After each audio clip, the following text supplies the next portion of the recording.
শুধু গৌর ভক্তবৃন্দ, মানুষের জীবনে অনন্তকালের দুঃখ দুর্দশার মূল কারণ ভগবত ভজন না করা। অর্থাৎ সুধীজন, ভগবত ভজন না করাই হলো জীবের সর্ব দুঃখ আর সর্ব অকল্যাণের মূল কারণ। এখানে শ্রীমদ্ ভাগবত বললেন, ওগো দুর্লভ মনুষ্য জনমে, ওগো বিচার বিবেক পেয়ে, ওগো তোমরা এই তুলসী, তোমরা এই গঙ্গা, তোমরা এই শ্রীধাম বৃন্দাবনের মতো এই পদার্থ পেয়েও, এমনকি যারা এই সাধুগুরু বৈষ্ণবের চরণ ধুলি পেয়ে, সম্পদ পেয়ে, প্রাপ্ত হয়েও যদি যারা ভগবত ভজন করেন না, তখন শ্রীমদ্ ভগবত গীতায় শ্রী ভগবান অনেক কষ্টে অভিমান করে বললেন, এরা হচ্ছে দুষ্কৃতকারী মুরা। অর্থাৎ গোবিন্দ অনেক কষ্টে এই কথাটি গীতায় উচ্চারণ করলেন, নমাং দুষ্কৃত মুরা। এরপরে শ্রীমদ্ ভাগবত বললেন, জীব যার জন্য ভগবত ভজন করে না, সেটা হলো জীব তার শরীর এবং শরীরের ভোগ আসক্তি আর মায়ার কারণে।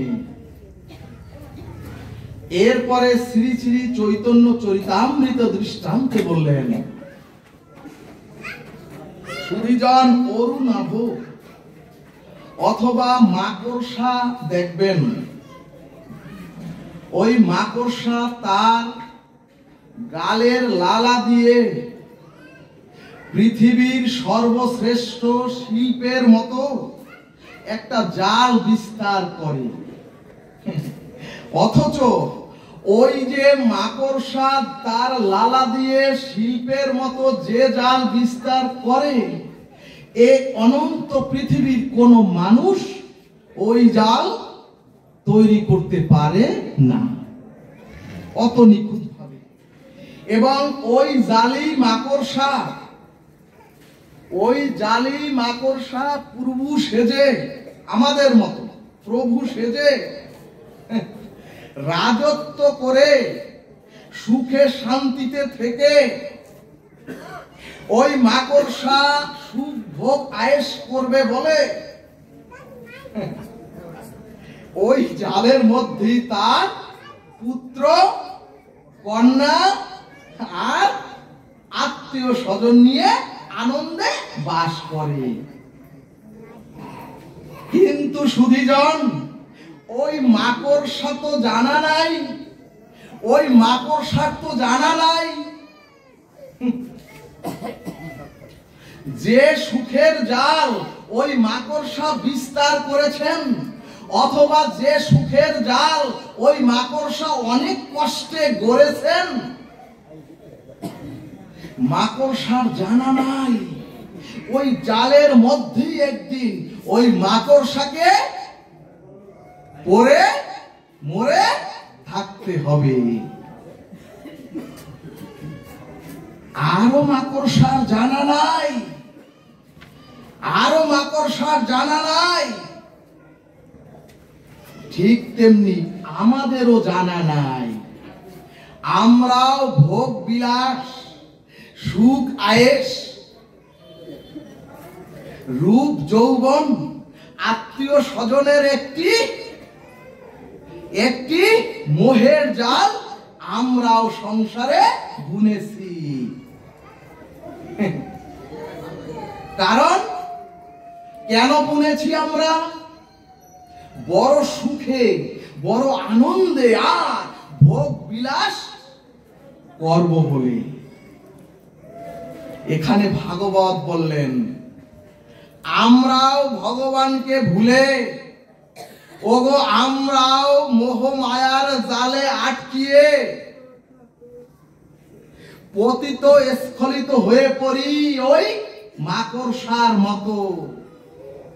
এখানে শাস্ত্র বললেন ওগো শুধু পতিত স্খলিত নয়, ওগো আমরা যে শুধু এ সংসারে পতিত স্খলিত হই তা নয়, ওই মাকড়সার মৃত্যুর পরে ওই মাকড়সার দেহের মধ্যে যতটুকু পদার্থ থাকে ওই পদার্থগুলিও শূন্য হয়ে যায়। কারণ কি সুধীজন? ওই মাকড়সা যাদের জন্য ওই সুখের জাল বুনেছিলেন, তার সন্তান, তার পুত্র কন্যা আত্মীয় স্বজন, ওই পুত্র কন্যা আত্মীয় স্বজন ওই মাকড়সার মধ্যে সমস্ত পদার্থটুকু ওরা খেয়ে ফেলে। ঠিক তদ্রূপ আমরাও যাদের জন্য ভগবানকে ভুলে শুধু সংসার করে, শুধু দেহ ভোগ করেই যদি এই সংসারে থেকে চলে যান, অর্থাৎ যদি সংসারে থেকে শুধু আমার স্ত্রী, আমার স্বামী, আমার পুত্র, আমার কন্যা, আর যদি ভাবেন এরা ছাড়া আমার আর জীবন চলবেই না, এরা ছাড়া আমার আর কোনো গতি নাই, এখানে ভাগবত বললেন ওগো এদের আসক্তিতে যখন জীবের জীবন সংসারে থেকে পরিচালিত হয়,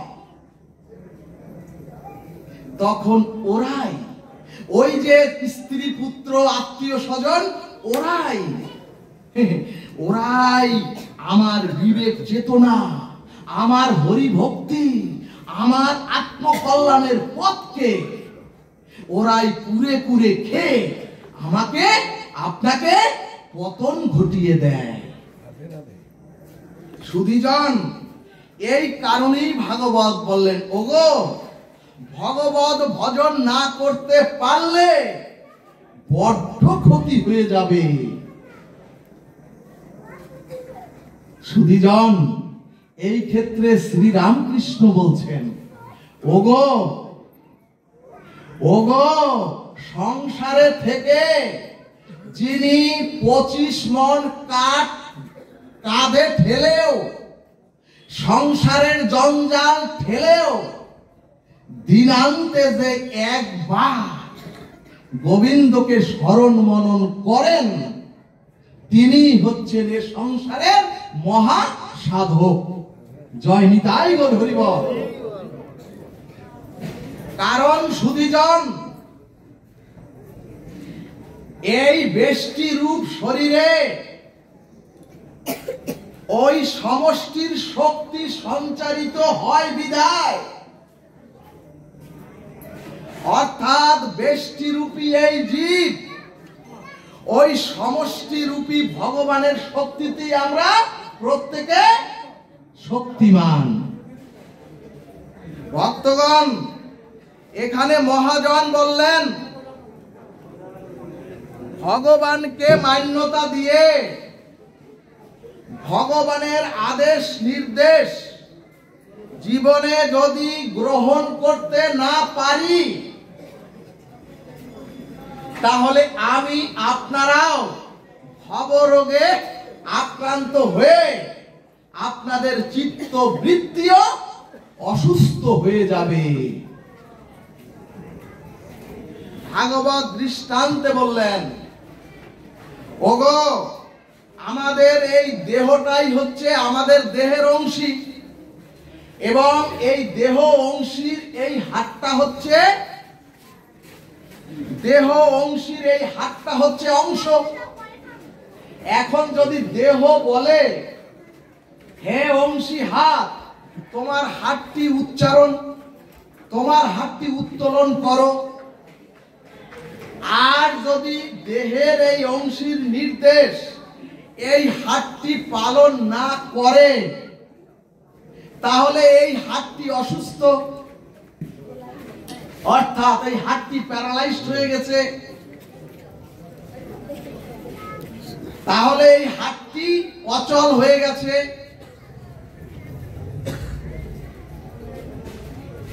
সুধীজন, একদম ঠিক তেমনি যারা ঈশ্বরের ভজন করে, ঈশ্বরের নির্দেশিত পথে চলেন না, ভাগবত বলছে আমি না, তারাই এ জগতে অসুস্থ, তারাই এ জগতের মানসিক বিকারগ্রস্ত। চৈতন্য ভাগবত বললেন, ওগো, যে নদী সাগরের সাথে যুক্ত না, সে তো একটা মরা নদী। ঠিক সেই রূপ চরাচরে মনুষ্য প্রাপ্ত হয়ে এসে যে জীব ভগবানের সাথে যোগসূত্র নাই, সেও কিন্তু একরকম মৃত। অর্থাৎ যার ভজন সাধন নাই, চরাচরে মনুষ্য প্রাপ্ত হয়ে যার আত্মজ্ঞান নাই, যার আত্মবিবেক চেতনা নাই, সে যদি নিঃশ্বাস প্রশ্বাস করেন, তিনি মূলত মৃত। আমরা তো শাস্ত্রে পড়েছি, দেবকী আর বসুদেবকে রাখা হলো কংসের কারাগারে। এখানে ভাগবত শাস্ত্র বললেন, ওগো আমরা, ওগো তোমরাও সকলে বন্দী মোহ আর মায়ার শিকলে। তাহলে সুধীজন, দেবকী বাসুদেবকেও রাখা হলো কংসের কারাগারে। ঠিক ঠিক সেই রূপ চরাচরের জীবগণ মোহমায়ার কারাগারে আমরা প্রত্যেকে বন্দী। ভক্তগণ, তখন ব্রহ্মা স্তুতি করে বললেন, তাবৎ গ্রাহেস্তেনা কারা গৃহম গৃহম তাবৎ মোহনীয় যাবৎ কৃষ্ণতে ন জানা। কি বললেন স্বয়ং ব্রহ্মা? ব্রহ্মা গোবিন্দকে স্তুতি করে বললেন, হে গোবিন্দ, যতদিন এই চরাচরের জীব সাধু গুরু বৈষ্ণবের চরণ ধুলির মহিমার কৃপায়, হে গোবিন্দ, যতদিন জীব আপনার চরণে শরণাগতিতে না আসবে, ব্রহ্মা বলছেন, হে প্রভু, যতদিন জীব আপনার চরণে ভজনের দ্বারা আত্মসমর্পণ না করবে, ততদিন জীবের জীবনে তিনটি ক্ষতি হবে। ব্রহ্মা বলছেন। তাহলে ব্রহ্মা কি বললেন? যাবৎ কৃষ্ণতে ন জনা, অর্থাৎ কৃষ্ণতে যদি আপনার মন প্রাণ অর্পণ না করতে পারেন, ব্রহ্মা বলছেন, তখন আপনার যে সুন্দর সাজানো সংসার, ওই সংসারটাই হবে একটা কারাগার। জয় নিতাই গৌর হরিবল।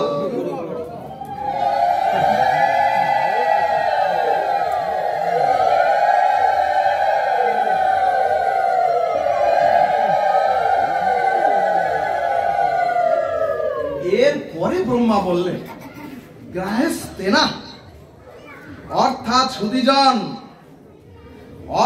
সুধীজন ব্রহ্মা বললেন, যদি তুমি চরাচরে এসে দিনান্তে একবারও যদি গোবিন্দ চরণে সমর্পিত না হও, তখন তোমার মন বুদ্ধি বলবে, ভিতরের মন বুদ্ধি তোমাকে বলবে, আমরা তো যেতে চেয়েছিলাম গোবিন্দ ভজনের পথে যেতে, হে দেহ তুমি তো আমাকে মায়ার প্রহেলিকায়। ব্রহ্মা বলছেন দেহকে, মন বুদ্ধি বলছেন দেহকে, ও দেহ তুমি এই চরাচরের মায়ার প্রহেলিকায় আমাকে গোবিন্দ চরণে সমর্পিত হতে দিলে না। আর মন বুদ্ধি বলছে আমাকেও তাহলে তুমি চোর বানালে। সুধীজন, মনও চোর হয়ে যায় যদি দেহ গোবিন্দ ভজন না করে। হরিবল হরিবল। শাস্ত্র বললেন, যাদের স্রষ্টা, যাদের ঈশ্বরের চরণে শরণাগতি নাই, অথবা যাদের ভগবানের চরণে কোনো ভজন নিবেদন নাই, তারা যতই ইঞ্জিনিয়ার, তারাই চরাচরের যত ব্যারিস্টার আর যত বড় ডাক্তার হোক, তাদের চিত্ত শুদ্ধি হতে পারে না। বলো না গো, রাধে রাধে। এখন প্রশ্ন আসবে, যারা ভগবত ভজন করেন তাদেরও তো দেখি না ভালো হতে, এর উত্তর কি? সুধীজন, অর্থাৎ মালা তিলক নিয়ে ভগবত ভজন করে তারাও তো সমাজে মানুষকে ঠকায় বা মানুষকে ঠকাচ্ছে। এখানে ভাগবত উত্তরে বললেন, ওই ঠকাবার দায় ভারটা ভগবানের নয়, ওই দায় ভারটা কারণ হলো ওই ব্যক্তি নিজে কপট। অর্থাৎ ভাগবতের টিকায় বললেন, সে কপট বৈরাগ্য নিয়েছেন, তাই দোষটা ওই ব্যক্তি, ওই দোষটা কোনো ধর্মের নয়। ভাগবত দৃষ্টান্ত দিলেন, দুধ কখনো বলে না ওগো আমার দুধের মধ্যে একটু জল মিশাও। এজন্যই ভাগবত বললেন, যিনি দুগ্ধ ব্যবহার করেছেন, যিনি ওই দুগ্ধটা ব্যবহার করেছেন, ওই স্বার্থবাদীর হচ্ছে দোষ, দুগ্ধের কোনো দোষ নয়। এই কারণেই ভক্তগণ ধর্মের দোষ অথবা মালা তিলকের দোষ দেবেন না। এগুলো ব্যবহার করে যারা স্বার্থ হাসিল করতে চান সমাজে, তাদের দোষ। তাহলে সুধীজন, এস্তেনা মানে মন চোর, আর সংসারটা হলো কারাগার। আর এরপরে শাস্ত্র বললেন, আর হাতে পায়ে মায়ার বেরি পড়ে। আর সংসার হলো কারাগার, মন হলো, বুদ্ধি হলো চোর, আর আমাদের হাতে পায়ে পড়ে মায়ার বেরি বা শিকল। এখন প্রশ্ন, তাহলে উপায় কি? সুধীজন, তখন বসুদেব আর দেবকী বললেন জগৎ জীবের জন্য, ওগো তোমরা শাস্ত্রে পড়েছো, তোমরা এত শুনেছো, আমরা হচ্ছি কারাগারে বন্দী। দেবকী বসুদেব বলছে, হ্যাঁ, আর তোমরা এত শুনেছো আমাদের হাত পা মায়ার শিকলে বন্দী। কিন্তু ওগো তোমরা মন দিয়ে শোনো, ওগো বসুদেব দেবকী বলছে, ওগো মায়ার শিকলে হাত পা বন্দী, আমি কারাগারে বন্দী, কিন্তু মনটা তো বন্দী নয়, মনটাতে কেউ বাঁধতে পারে না। বসুদেব দেবকী বললেন, ওগো ওই কারাগারের মধ্যে আমরা মন দিয়ে গোবিন্দকে ডেকেছি। জয় নিতাই গৌর হরি বল।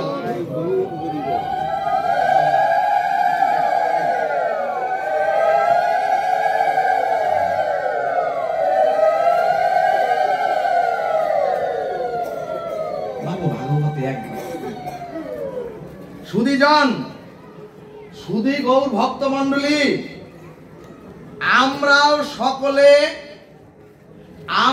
সকলে সংসার কারাগারে আছি, আমরাও সকলে মায়ার শৃঙ্খলে, আমাদেরও সকলের হাত পা বাঁধা।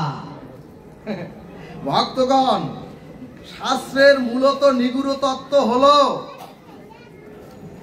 শাস্ত্রের গতকালকে শুনেছেন, আজকে শুনুন। শাস্ত্রের নিগূঢ় তত্ত্ব হলো, এই দেহটাই হচ্ছে কংসের কারাগার, আর এই দেহ কারাগারের মনটা হলো দেবকী। এই দেহ কারাগারের যে আপনাদের মন, এই মনটা হলো দেবকী, আর এই দেহ কারাগারের বুদ্ধিটা হচ্ছে বসুদেব। আর কংস বলে যা জানেন, ওই কংস হলো এই কলি। আর আমাদের দেহের ইন্দ্রিয়গুলি হচ্ছে মায়ার বেড়িতে বাঁধা, সমস্ত ইন্দ্রিয়গুলি হচ্ছে মায়ার বেড়িতে বাঁধা। ভাগবত বললেন, ওগো এই সকল সমস্যার সমাধান একটাই। ওগো তোমরা গৃহে থাকো, তোমরা ব্যবসায় থাকো, তোমরা চাকরিতে থাকো, অথবা তোমার রন্ধন লীলায় থাকো, তোমরা যদি মন আর বুদ্ধি, অর্থাৎ দেবকী আর বসুদেব যখন চোখের জলে আকুল প্রাণে গোবিন্দকে মন দিয়ে যখন ডাকলেন, হা কৃষ্ণ, হা গোবিন্দ, হা নিতাই বলে, হা গৌর বলে যখন ডাকলেন, তখন গোবিন্দকে হৃদয়, তখন গোবিন্দ এসে বসুদেব দেবকে হৃদয়ে স্থান করে নিলেন। রাধা কৃষ্ণ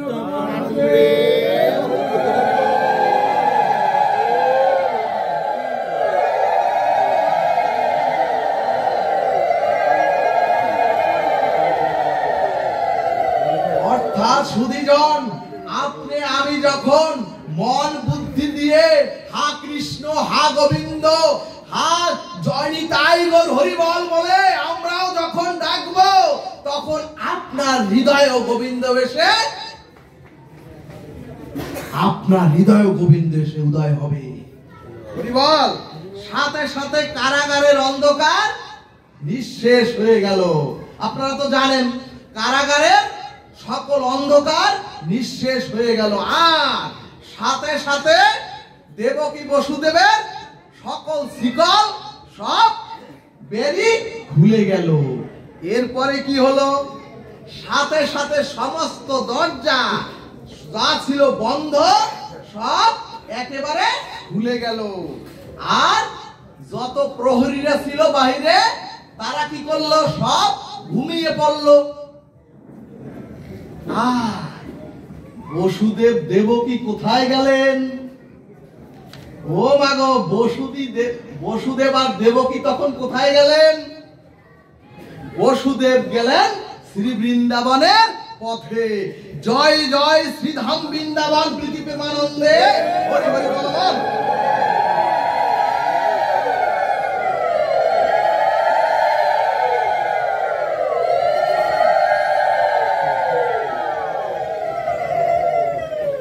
ভগবান এখানে আমাদের কি সংকেত দিলেন শাস্ত্রে?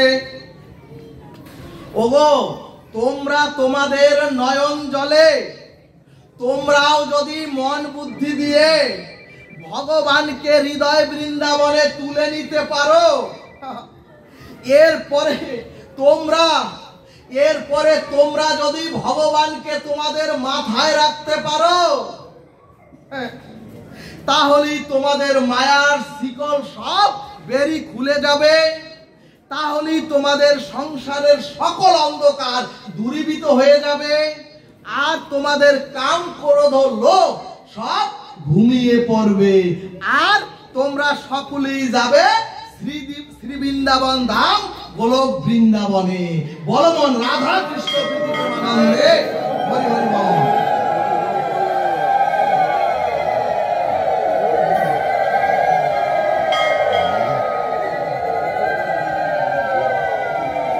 কিন্তু সুধীজন, যত শাস্ত্র বুঝাই, এই জীবনে আমাদের জীবনে ভক্তি প্রেমের প্রধান অন্তরায় হচ্ছে অসৎসঙ্গ। মাগো, আপনাদের মতো নয়। রামায়ণের কৈকেয়ী ছিলেন বিদুষী, রামায়ণের কৈকেয়ী ছিলেন বুদ্ধিবৃত্তির একজন সঠিক নারী চরাচরের। কৈকেয়ী ছিলেন একজন বিদুষিনী, কৈকেয়ী ছিলেন একটা বড় রাজত্ব, অযোধ্যার রাজত্ব। কৈকেয়ী ছিলেন পুত্র ভগবান রাম, কৈকেয়ীর স্বামী ছিলেন রাজা দশরথ। কিন্তু সুধীজন, কৈকেয়ী তার বিয়ের পরে তার সাথে নিয়ে এসেছিলেন মথুরাকে, অর্থাৎ ওই অসৎ সঙ্গে কুবুদ্ধি দিয়ে কৈকেয়ীকে বিধবা করলো, ভগবানকে বনবাসে দিল, অযোধ্যা নগরী একেবারে ধ্বংস হয়ে গেল ওই এক মন্থরার জন্য। অর্থাৎ বহু জন্মের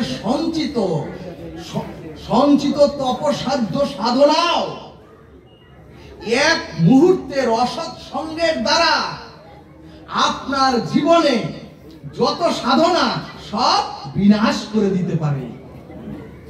এর সব থেকে বড় দৃষ্টান্ত অজামিল। সুধীজন ও মাগো, অজামিল ছিলেন যাজ্ঞিক ব্রাহ্মণ পুত্র, কিন্তু এক পতিতার অশ্লীল দৃশ্য দেখে দর্শন করে সেই অজামিল নিজের স্ত্রীকে পরিত্যাগ করলেন। সেই অজামিল তার পিতা মাতা আত্মীয় স্বজন সব পরিত্যাগ করে জঘন্য পাপে লিপ্ত হলেন। এই কারণেই ভাগবত বললেন, ওগো অসৎ সঙ্গ ত্যাগ করুন, নতুবা যতই এই হরি কথা শ্রবণ করেন, যতই সাধু সঙ্গ করেন, আর যতই হরিনাম চর্চা করেন, ভক্তির পথে অন্তরায় হচ্ছে অসৎ সঙ্গ। এরপরে ভক্তি সন্দর্ভ শাস্ত্র দৃষ্টান্তে বললেন, ওগো একটি লোক শুধু দুধ ফল আর জল খেয়েও যদি সাধনা করেন, ভক্তির পথে যদি 20টি বছর কাটিয়ে দেন, কিন্তু ওই সাধক ব্যক্তি যদি মোবাইলে 10 মিনিট যদি বিকৃত রুচির খারাপ দৃশ্য দেখেন, তাহলে ওই যে দুধ কলা খাওয়া 20 বছরের ভজন তার নষ্ট হতে বাধ্য। সুধীজন, রাধে রাধে। সুধীজন, এরপরে চৈতন্য চরিতামৃতকার বললেন, ওগো এই সরাসরে যিনি ভগবত একেবারে বিমুখ, সেটাও হচ্ছে অসাধু সঙ্গ। এই সরাসরে যিনি একেবারে ভগবানই বিমুখ, তার সঙ্গ করাও হচ্ছে অসাধু সঙ্গ। অর্থাৎ যারা ভগবান এবং ভগবত ভজন চির বিমুখ আর ওর বিরোধী। ভাগবত বললেন তাদের সঙ্গ, তাদেরকে আপনি শত্রু জ্ঞানও করতে পারবেন না, তাদের সমালোচনাও করতে পারবেন না, তাদের সাথে কোনো বিরোধেও যেতে পারবেন না, তাদের চরণে বিনম্র শ্রদ্ধায় থাকবেন, কিন্তু তাদের সঙ্গ করা যাবে না। এরপরে শ্রী ভাগবত বললেন আপনার থেকে যিনি এ চরাচরে কম ভজন করেন তার যদি সঙ্গ করেন তাহলে আপনি পিছিয়েও যাবেন না আর এগিয়েও যেতে পারবেন না। কিন্তু যিনি আপনার থেকে যিনি বহুগুণ বেশি ভজন নিষ্ঠ, যদি দিনান্তে তার একটু সঙ্গ করতে পারেন, তার সঙ্গ করলে আপনি বহু দূরে ব্রজের পথে, গোবিন্দের পথে, গোলক বৃন্দাবনের পথে ভবসাগর পাড়ি দিয়ে আপনি যেতে পারবেন। জয় নিতাই গৌর হরিবল। এরপরে গীতা শাস্ত্র বললেন সর্বেষু কালেষু মামনুষ্যর যুদ্ধচর। ওগো তোমরা নিত্য নিরন্তর ভগবানের নামকে স্মরণ করো। এরপর ভাগবত বললেন ওগো শুধু সকালে উঠে একটু আহ্নিক করে আর যদি সারা দিনের মধ্যে ভগবানের নাম স্মরণ মনন কীর্তন না হয়,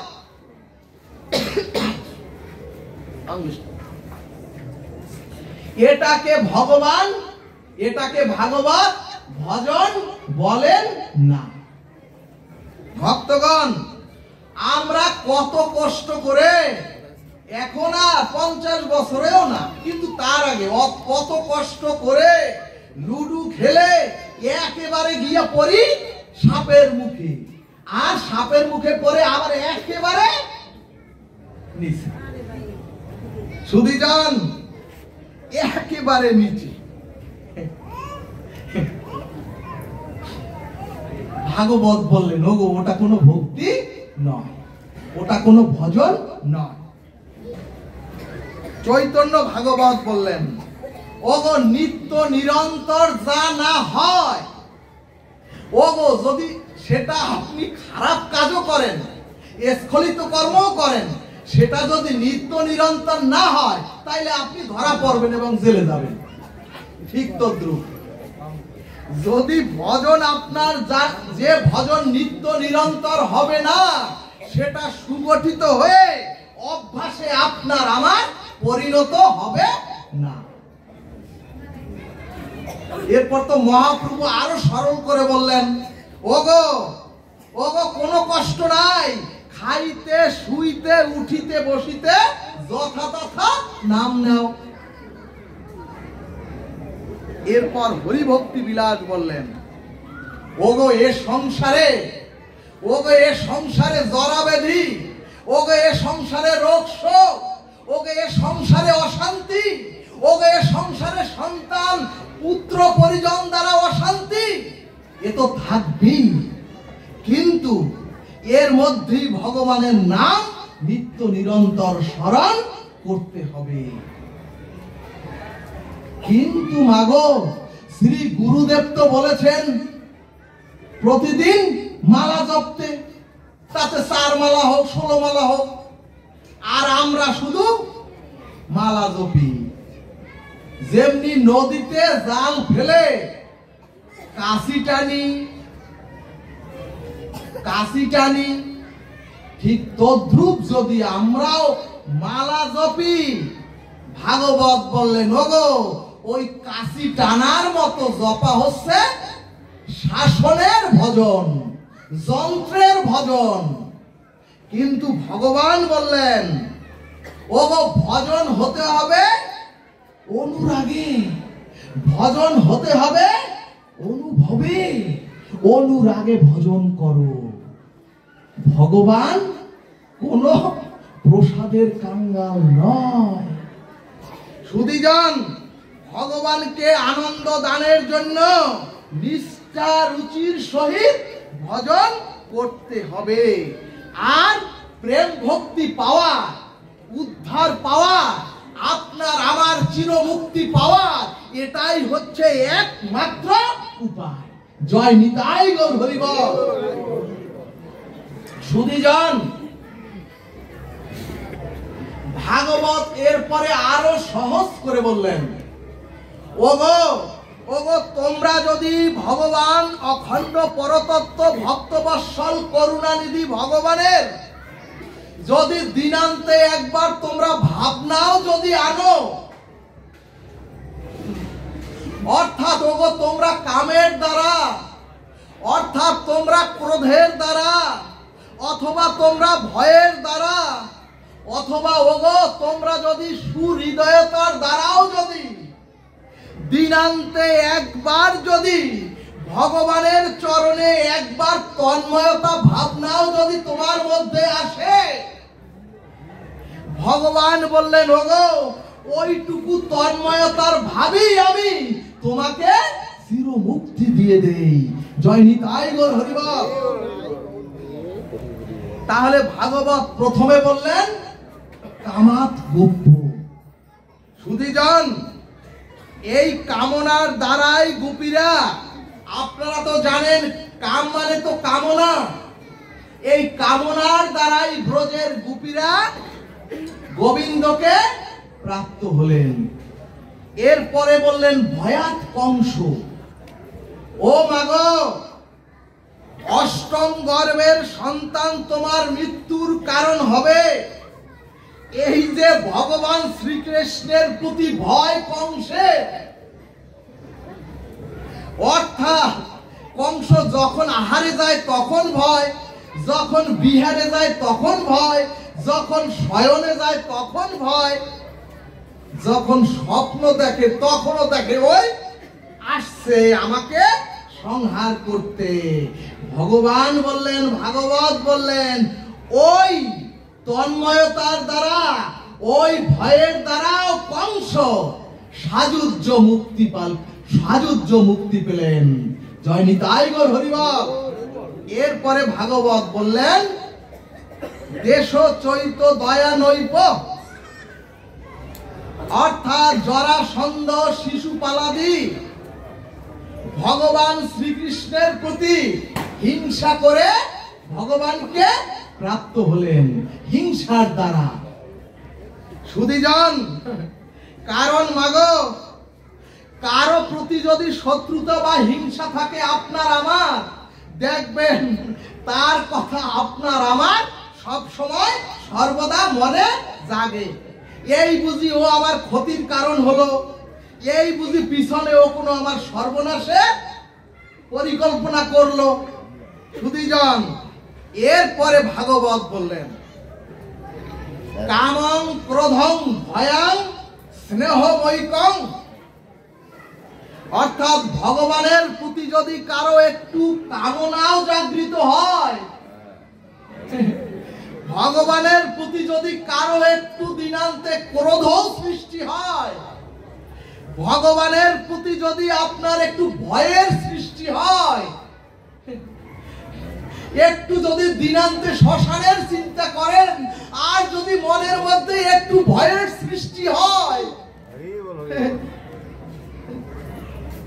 ভগবানের প্রতি যদি আপনার দিনান্তে একটু স্নেহ সৃষ্টি হয়, ও গোপাল, ও গোপাল আয় আমার একটু কোলে আয়, একটু যদি এই স্নেহ আপনার মধ্যে জাগৃত হয়, গোবিন্দ বললেন ওগো আর যদি ওই ভাবনা যদি তোমার মধ্যে একটু সময় স্থায়ী হয়, গোবিন্দ বললেন শত্রু মিত্র বিবেচনা না করে আমি কালা ধলা উঁচু নিচু এগুলি বিবেচনা না করে ভগবান বললেন ওরে তোদের যখন আমার প্রতি এই তন্ময়তা ভাবনা এসেছে, ভগবান বললেন ওরে তোদের আমি ভবসাগর পার করে মহামুক্তি দান করে দেই।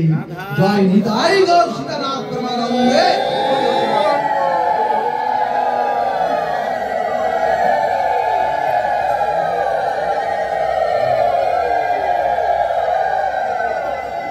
ও মাগো, মধুর এই অমৃত হরি, এই ভাগবত কথা প্রমানন্দে বদনে সকলে একবার বলো হরি হরি। ও মায়েরা, আপনারা কেন জানি উলুধ্বনি করতে চান না, অথচ উলুধ্বনি করলে সমস্ত অমঙ্গলগুলি বশীভূত হয়ে যায়। সুধীজন, ভাগবত বললেন, ওগো উতে আছে শ্রীমতী রাধারানী, আর লুতে আছে নীলকান্তমণি। অর্থাৎ যেথায় হয় উলুধ্বনি, যেথায় হয় উলুধ্বনি, সেথায় আর রাধা কৃষ্ণের মিলন যুগল সৃষ্টি হয়।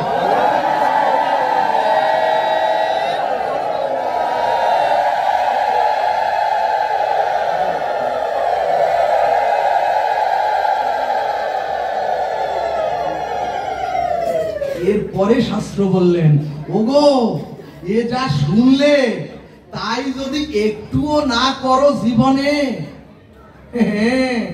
কর্মের যে প্রারব্ধ ফল, এই প্রারব্ধ ফল সকলকে পেতে হয়। সুধীজন, কর্মের ফল থেকে কেউ কোনোদিন নিষ্কৃতি পায়নি, আর কোনোদিন পাবেও না। ভাগবত দৃষ্টান্তে বললেন, ওগো অসংখ্য গাভীর মধ্যে একটি বৎসকে যদি আপনি ছেড়ে দেন, ওই বৎসটি ঠিক তার মাকে খুঁজে নেয়। ঠিক তেমনি অনাদিকালের পূর্ব জন্মের যে কর্মের ফল আপনাকে আমাকে কোনো না কোনো জন্মে খুঁজে নেবেই। ভক্তগণ, বিশ্বদেব সরসজ্জায় শায়িত। ওগো বিশ্বদেব ছিলেন চিরকুমার, ওগো বিশ্বদেব ছিলেন ব্রহ্মচর্য পরায়ণ, ওই বিশ্বদেব ছিলেন একজন জ্ঞান তাপস, এবং বিশ্বদেব ছিলেন গঙ্গা পুত্র আর শান্তনু পুত্র। আরো শুনুন, ওই বিশ্বদেবের ছিল ইচ্ছা মৃত্যু, ওই বিশ্বদেবের মৃত্যু ছিল ওই বিশ্বদেবের হাতের মুঠোয়। ওই বিশ্বদেব যখন চাইবেন তখন তার মৃত্যু হবে। কিন্তু সুধীজন,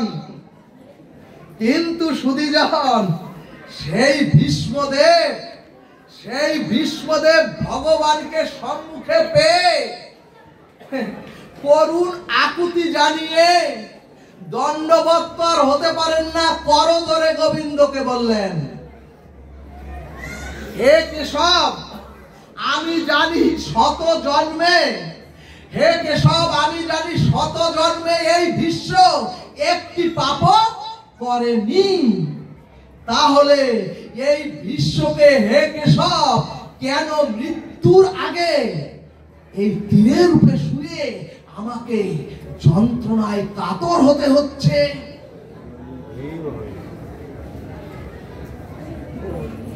গোবিন্দ বললেন, শোনো ভীষ্ম, ও ভীষ্ম, তুমি জ্ঞান তাপস হতে পারো, ও ভীষ্ম তুমি গঙ্গা পুত্র হতে পারো, ও ভূষ্য তুমি চিরকুমার হতে পারো,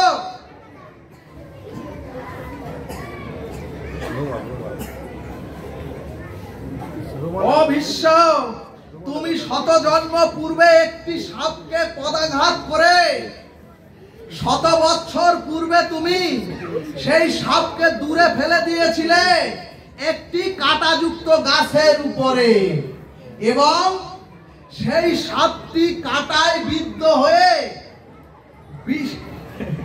বিষাক্ত যন্ত্রণায় সেই সাপটি ধুকে ধুকে ওই কাঁটাযুক্ত সাথে মৃত্যুবরণ করেছিলেন। হে মহাবতী ভীষ্ম, শত জন্ম পরে হলেও তোমাকে সেই বিষাক্ত যন্ত্রণা ভোগ করতে হচ্ছে তীরের উপরে বিদ্ধ হয়ে। বলো না গো রাধে রাধে। সুধীজন, মজার কথা হলো, কি মজার কথা? মানুষ গঙ্গা স্নান করে স্খলনের জন্য টাকা খরচ করে যায়, কিন্তু বিশ্বদেব স্বয়ং গঙ্গার গর্ভে জন্মগ্রহণ করেও ওই বিশ্বদেব কর্মফলের পাপ এড়াতে পারেননি। এরপরে দ্বারকাধীশ স্বয়ং ভগবানের পুত্র উত্তরসূরি আত্মজ শাম্ব। ভক্তগণ, ভগবান শ্রীকৃষ্ণকে যে অষ্টবক্র মুনিগণ ভগবানকে যে অষ্টবক্র মুনিগণ বন্দনা করতেন চার চরণে পড়ে, ভগবান চরণে পড়তেন সেই অষ্টবক্র মুনিগণের, সেই ঋষিদেরকে, সেই যে যোগেন্দ্র, সেই অমলাত্মা, সেই বিমলাত্মা, সেই বিমলাত্মা ঋষিদের দেখে ভগবান শ্রীকৃষ্ণ যাদের চরণে প্রণতি করতেন, স্তুতি করতেন, সেই ঋষিদের দেখে ভগবান শ্রীকৃষ্ণের আত্মজ ছেলে শাম্ব যদু বংশের কয়েকটা ছেলেকে মেয়ে সাজিয়ে এবং মেয়ের ওই ছেলেদের পেটে কাপড় বেঁধে গর্ভাবস্থায় সাজিয়ে ঋষিদেরকে উপহাস করে জিজ্ঞেস করলেন, ও ঋষিগণ, দেখেন তো ওর পেটে ছেলে না মেয়ে হবে? সুধীজন ত্রিকলাজ্ঞ ঋষিগণ দেখলেন দ্বারকাধীশ ভগবানের উত্তর পুরুষদের যদি এত বড় স্খলন হয়, তাহলে তারা তো ভারতবর্ষকেই ধ্বংস করে দেবে। সুধীজন, যখন ভাগবত রচনা হয়েছে তখন তো ভারতবর্ষ ছিল, এই জন্য এই কথাটি এসেছে। ভক্তগণ, মুনি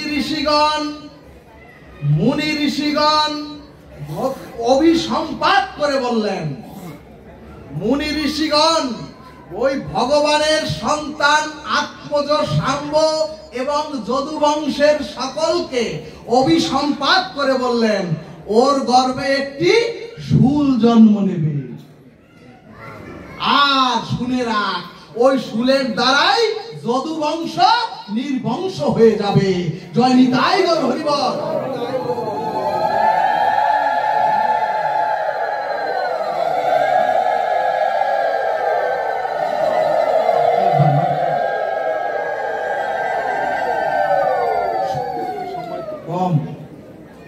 সুধীজন, সেই শূল, সেই গর্ভ থেকে মুনি ঋষিদের অভিসম্পাতে গর্ভ থেকে শূল তৈরি হলো। সেই শূল বলরামের আদেশে ঘষে ঘষে নিষ্ক্রিয় করতে না পেরে কিয়দাংশের সেই শূল সাগরের ফেনার মধ্যে ফেলে দিলেন। সেই শূল সাগরের মাছ ভক্ষণ করলেন। সেই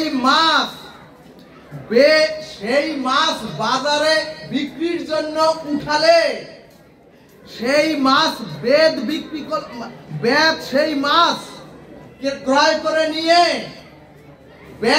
সেই মাছ বাজার থেকে ক্রয় করে নিয়ে বেদ সেই শুল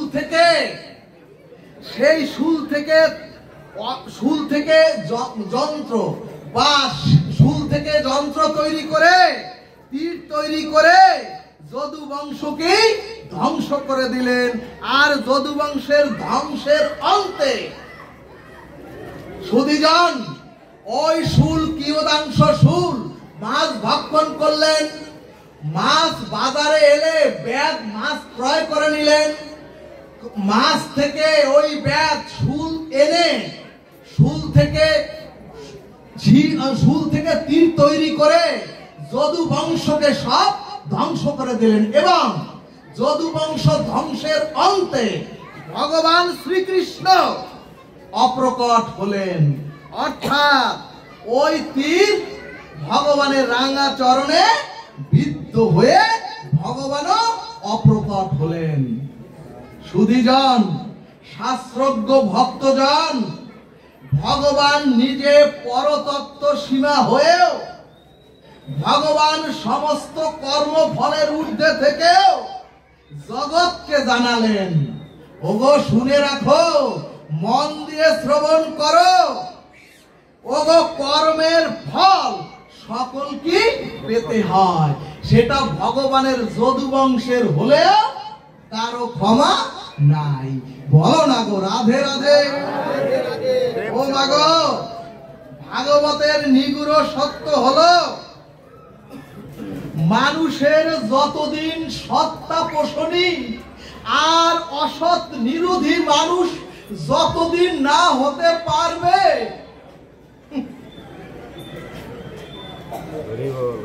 ততদিন কর্মের রহস্য এবং ধর্ম নামক বস্তুকে তার দেহে ধারণ করতে পারবেন না।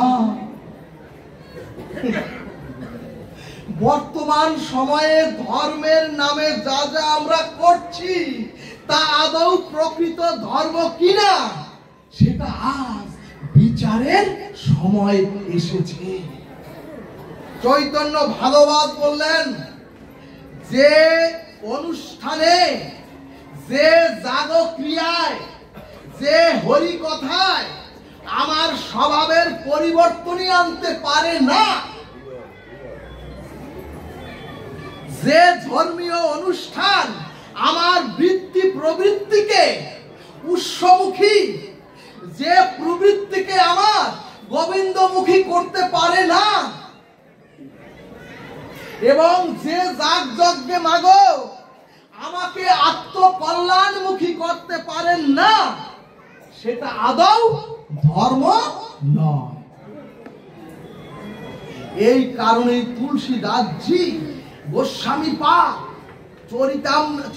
রামচরিত মানসে বললেন, ওগো কর্মই এ জগতে মানুষের, একমাত্র কর্মই এ জগতে মানুষের পুনঃ পুনঃ জন্ম মৃত্যুর একমাত্র কারণ, এবং কর্মই এ জগতে মানুষের পুনঃ পুনঃ জরা ব্যাধির অভিশাপে জর্জরিত হওয়ার একমাত্র কারণ। এখন প্রশ্ন, কর্মের রহস্যটা কেমন? সুধীজন, রামচরিত মানস গ্রন্থ দৃষ্টান্তে বললেন, ওগো বালি আর সুগ্রীব,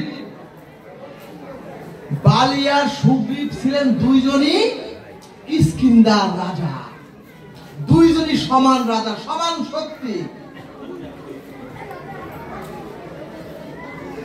এখানে শাস্ত্র বললেন বালি হচ্ছে কর্মের প্রতীক আর সুগ্রীব হচ্ছেন জীবের প্রতীক, অর্থাৎ জীবরূপী শক্তিশালী সুগ্রীব, জীবরূপী শক্তিশালী, আমরা তো জানি সকলেই আমরা খুব শক্তিশালী সুগ্রীব ছিলেন কিষ্কিন্ধার, কিন্তু বালি এসে অর্থাৎ কর্ম এসে সুগ্রীবকে পরাস্ত করে সুগ্রীবের স্ত্রী, পুত্র, কন্যা সব নিয়ে নিলেন আর রাজ্য দখল করে নিলেন। সুধীজন, সুগ্রীবেরও বল ছিল, মানে জীবেরও বল ছিল, জীবেরও শক্তি ছিল, এবং তাহলে তিনিও ছিলেন রাজাধিরাজ, দুইজনই তো রাজাধিরাজ, কিন্তু তার রাজ্য, তার পদমর্যাদা, সিংহাসন সব জীব হারাইয়া ফেললো। ভাগবত সিদ্ধান্তে বললেন, মাঝে মাঝে জীবের অধিকার, মাঝে মাঝে জীবের ক্ষমতা এবং জীবের পদ প্রতিষ্ঠা থাকলেও দেখবেন জীব পরাজিত হয় বালিরূপ কর্মের কারণে, কর্মের কাছে। রাধে রাধে। ভক্তগণ, আমরাও শত সহস্র চেষ্টা করে জীবনকে যেভাবে সাজাতে চাই, কিন্তু দেখবেন শত সহস্র চেষ্টা করেও তা আমরা পারি না। এর কারণ যদি মাগো কর্ম আপনার আমার বিরূপ হয়, আর আপনি যতই শক্তি সামর্থ্যবান থাকেন, কর্মের কাছে আপনাকে পরাজিত হতেই হবে। ও মাগো, এই কারণে এ পৃথিবীতে ঈশ্বর যখন লীলা করতে আসেন এ চরাচরে, তখন স্বয়ং ভগবান শ্রীরামকেও, ও মাগো ঘুমাই না সুধীজন, যখন এ চরাচরে লীলা করতে আসেন ভগবান, ওই ভগবান রামচন্দ্রকেও রাজ্য অভিষেকের দিন, রাজ মুকুট পরার দিন তাকেও বনবাসে যেতে হয়েছে। স্বয়ং ভগবান রামচন্দ্রের পিতা এবং সুধীজন, স্বয়ং ভগবানের রামচন্দ্রের পিতা যিনি রাজা দশরথ, যিনি চক্রবর্তী সম্রাট, যিনি নিজে সেই চক্রবর্তী সম্রাট রাজা দশরথ, যিনি নিজে তার গুরুদেব বৈশিষ্ট্যের কাছ থেকে নির্ঘণ্ট চেয়ে এনেছিলেন, অভিষেকের শুভ দিনের নির্ঘণ্ট চেয়ে এনেছিলেন গুরুদেব বৈশিষ্ট্যের কাছ থেকে। কিন্তু সুধীজন, ওই যে গুরু বৈশিষ্ট্য, ঋষি শ্রেষ্ঠ ত্রিকালজ্ঞ গুরু বৈশিষ্ট্যের শুভ দিনের নির্ঘণ্ট কোনো কাজে আসলো না। ত্রিকালজ্ঞ গুরুর নির্ঘণ্ট ব্যর্থ হয়ে গেল। ভাগবত বললেন, ওগো, কর্ম যদি প্রবল হয় তাহলে ত্রিকালজ্ঞ গুরু বৈশিষ্ট্যর নির্ঘণ্ট কোনো কাজে আসে না। জয় নিতাই গৌর হরিবল। এখন প্রশ্ন, জ্ঞাত অজ্ঞাত এই কর্ম ফলকে ক্ষয় করে কিভাবে আমরা নিষ্কৃতি পাব? সুধীজন, যদি নিষ্কৃতের এই উপায় শাস্ত্রে ভগবান না দিতেন, তাহলে কর্মই তো প্রবল, কর্মই তো ভগবান হয়ে যেত। আর যদি কর্মই ভগবান হয়, তাহলে আমরা ভগবানকে ডাকবো কেন?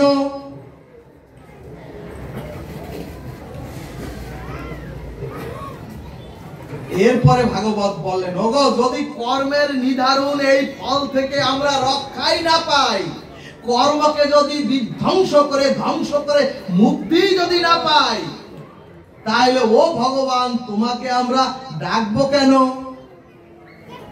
এই কারণে কর্মফল নিষ্কৃতির উপায় ভগবান শ্রীমদ্ ভগবদ গীতায় বললেন।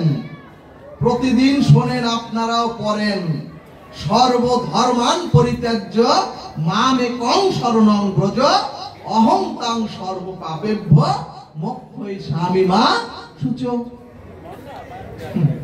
অর্থাৎ কি বললেন? ওগো, যদি তোমার দেহের কামনা বাসনার ধর্ম, ধর্ম বলতে ভগবান বলেছেন, ওগো, যদি তোমার ইহকাল আর পরকালে শান্তি পাওয়ার যে আকাঙ্ক্ষার ধর্ম, ওগো, তোমার যে সসুখ বাসনার ধর্ম, এই ধর্মকে ত্যাগ করে একমাত্র পরম ধর্ম আমার শরণাগত হও। জয় নিতাই গৌর হরিবল।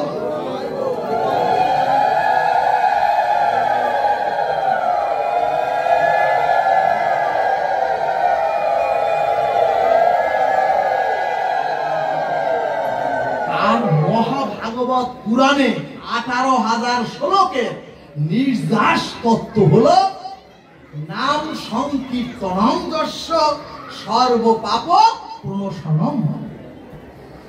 অর্থাৎ, ওগো, তোমার যদি অনন্তকালের অনন্ত পাপ তোমার থাকে, তাহলে অনন্ত জন্মের পাপ তোমার ভস্মীভূত হবে যদি তুমি দিনান্তে বদনে একবার হরে কৃষ্ণ মহামন্ত্র নাও। হরে কৃষ্ণ কৃষ্ণ কৃষ্ণ হরে হরে, হরে রাম রাম রাম হরে হরে।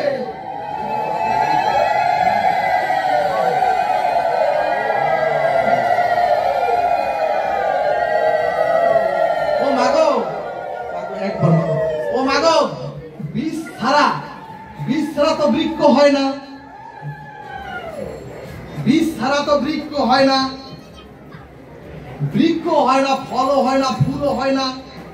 ঠিক তদ্রূপ আমাদের সমস্ত পূজা পার্বণ, আমাদের সমস্ত যাগযজ্ঞ, আমাদের সমস্ত দান ধ্যান, আমাদের সমস্ত ধর্মীয় অনুষ্ঠান এবং সমস্ত যাগযজ্ঞের ধর্মের বীজ হচ্ছে কলিকালের এই মহামন্ত্র, হরে কৃষ্ণ মহামন্ত্র। সমস্ত শাস্ত্রের সার পথ হলো কৃষ্ণ কীর্তনা দেব কৃষ্ণচ্চ মুক্ত সঙ্গ পরম ব্রজে। সুধীজন, আমাদের জানতে হবে ভগবান শ্রীকৃষ্ণ তিনি শুধু মুরলী বাঁশি বাজাননি। ভগবান শ্রীকৃষ্ণ কুরুক্ষেত্রে পরম কর্তব্য পরায়ণ হয়ে জগৎ জীবকে ভগবত ধর্মের পক্ষ নিয়ে ভগবান অধর্ম বিনাশের জন্য ওই ভগবান নিজে অগ্রণী ভূমিকা রেখেছেন জগৎ জীবের জন্য। ঠিক তেমনি আমরাও যখন হরিনাম করে ভক্ত বলে দাবি করি, আমরাও যখন সাধু সঙ্গ করে ভক্ত বলে দাবি করি, আমরাও যখন গুরুদেবের মহামন্ত্র নিয়ে এক একজন ভক্ত সেজে বসেছি, আমরাও যখন ভক্ত দাবি করি, আর যখন আমরা মালা তিলক গ্রহণ করে সাধু সঙ্গ করে মঠ মন্দির তৈরি করি, ধর্মীয় অনুষ্ঠান আদি করি, ভাগবত বললেন এ সবই হচ্ছে ভগবানের ভজন, এ সবই হচ্ছে ভগবানের ভজন। কিন্তু ভাগবত বললেন এই ভগবত ভজনের সাথে ভগবানের কিছু অভিষ্ট কর্ম তোমাদের আমার করতে হবে। খুব মন দিয়ে শ্রবণ করুন ভক্তগণ। হনুমান ধিক্কার দিয়ে বিভীষণকে বললেন, ও বিভীষণ, ও বিভীষণ, তুমি লঙ্কাপুরীর মধ্যে তো ভক্ত। ও বিভীষণ, আপনি রাক্ষসপুরীর মধ্যে শ্রেষ্ঠ ভক্ত হলেও আপনি ভগবান রামের চরণে প্রাপ্ত হবেন না। স্পষ্ট অক্ষরে বললেন হনুমান বিভীষণকে বললেন, আপনি যত বড় ভক্ত হন কিন্তু ভগবানের চরণ প্রাপ্ত আপনি হবেন না। তখন বিভীষণ প্রশ্ন করে বললেন, এত বড় ভক্ত হয়েও আমি কেন রামচরণ প্রাপ্ত হব না? তখন হনুমান বললেন, আপনি ভগবান রামচন্দ্রের নাম গুণাগুণ করেন। তখন হনুমান বললেন, আপনি ভগবান রামচন্দ্রের নাম গুণাগুণ করেন কিন্তু আপনি ভগবান রামের কাজ বা কর্ম করেন না। সুধীজন, হনুমান বললেন, আপনি সারাদিন জয় সীতারাম বলেন, আপনি সারাদিন তুলসী সেবা পূজা ভক্তি করলেও আপনি ভগবান রামের কর্ম করেন না। তখন বিভীষণ বললেন, হে ভক্ত হনুমান, কৃপা করে বলুন আমি ভগবানের কি কাজ বা কি কর্ম করি না। তখন ভক্ত হনুমান বললেন, ও বিভীষণ, তুমি এত বড় ভক্ত সরাসরের, যখন পর স্ত্রী হরণ করে জগৎ জননীকে বন্দী করা হলো, ও বিভীষণ, তখন তুমি প্রতিবাদ কেন করনি?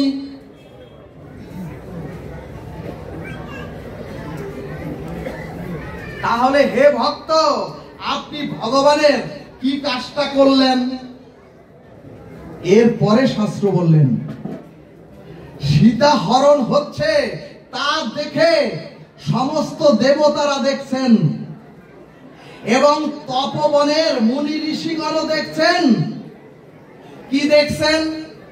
মা সীতা যে যাচ্ছেন তার অলংকারগুলি পথে পথে ফেলে দিয়ে যাচ্ছেন। এখানে দেবতা ঋষিগণ দেখেও ওই দেবতা ঋষিগণ কেউ সীতা উদ্ধারে এগিয়ে এলেন না। এখানে দেবতা ঋষিগণ এলেন না।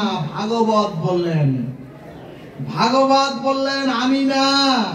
সমাজের সাধুগুরু বৈষ্ণব এগিয়ে না আসার কারণে, সমাজের সাধুগুরু বৈষ্ণব এগিয়ে না আসার কারণে আমাদেরও জাতি, আমাদেরও ধর্ম, এমনকি আজ সীতাও আজ হরণ হয়ে যাচ্ছে। জয় নিতাই গো হরি বল।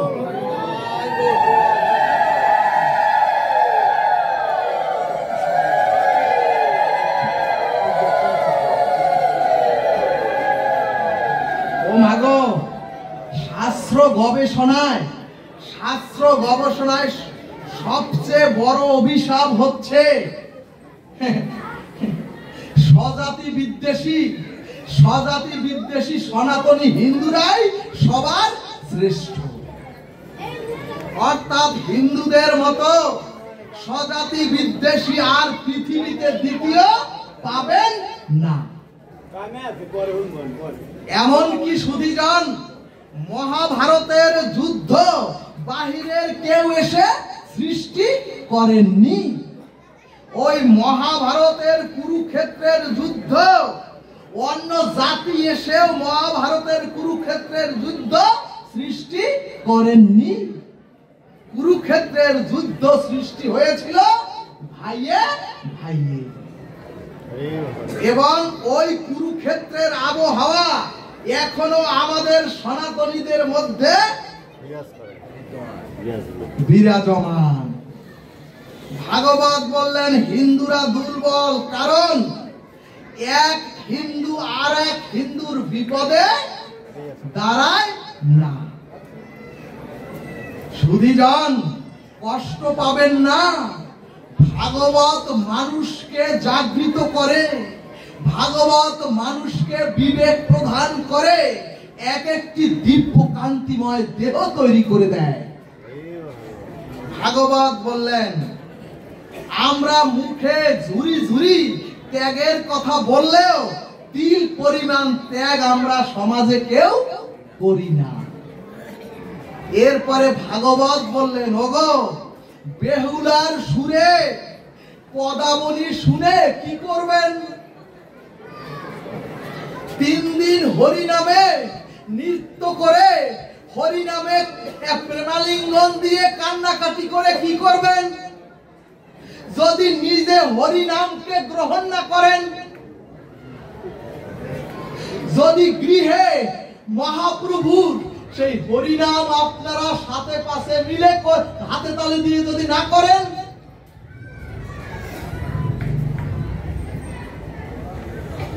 যদি আপনার আমার গৃহ মন্দিরে ধর্মচর্চা শুরু না হয়, তাহলে 3 দিন হরিনাম করে কি করবেন?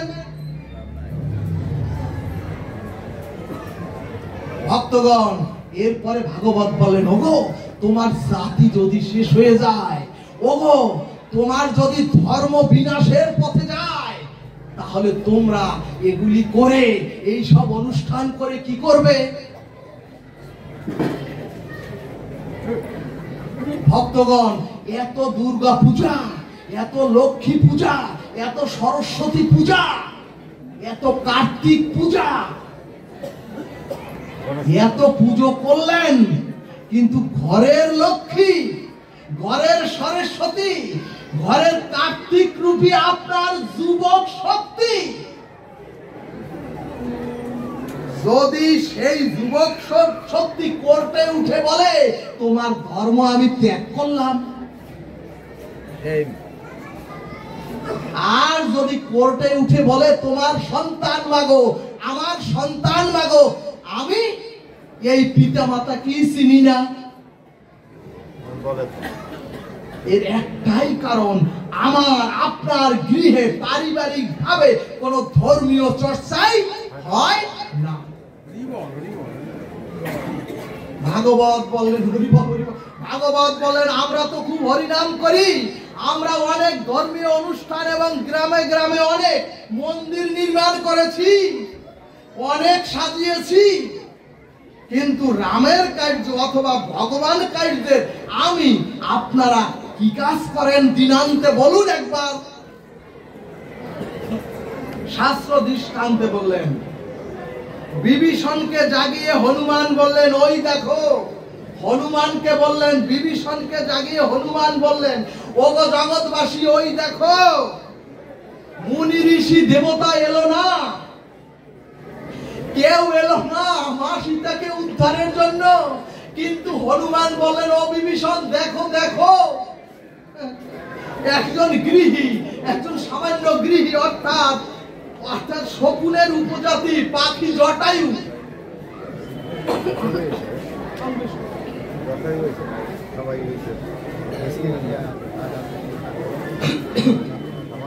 শকুনের উপজাতি পাখি জটায়ু সীতা উদ্ধারে এসে, সীতা উদ্ধারের জন্য পাখি এসে দৃঢ় কণ্ঠে বললেন আমার জীবন থাকতে হে রাবণ, হে দশানন, পাখি বলছে আমার জীবন থাকতে আমি সীতামাকে তোমাকে হরণ করতে দেব না।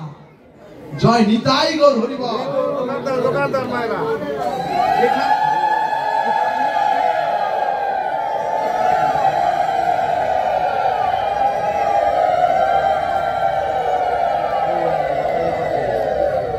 এখানে একটি প্রশ্ন, তিলক বিজয়ী এবং দেবতাদেরও যিনি ত্রাস, সেই রাবণের সম্মুখে একটি পাখি গিয়ে কি করবে?